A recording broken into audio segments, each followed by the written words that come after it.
जय जिजाऊ जय शिवराय बांधवानो.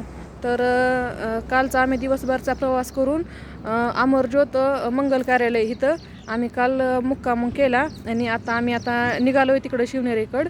आणि की म्हणजे खरंच आपली जागजागी आणि ठिकठिकाणी आपली अशी सोय आपल्या बांधवांनी केली होती बांधवांनो.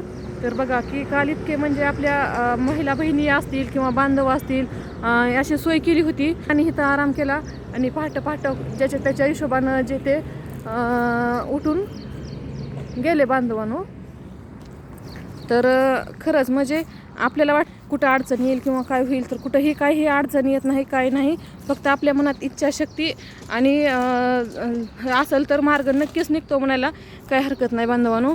तर खरंच की म्हणजे आता इतके गर्दी झालेली आहे आणि इतकी संख्या वाढलेली आहे, नुसतं जिकडं बघल तिकडं भगवं वादळ दिसते बांधवांनो.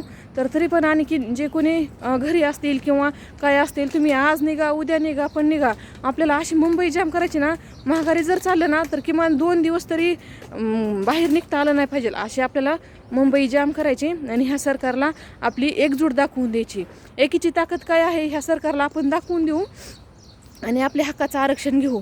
कारण की दादाच्या आता म्हणजे अंगात इतका अशक्तपणा आहे बांधवांनो की त्यांची असं उपोषण करायची अजिबात ताकद नाही.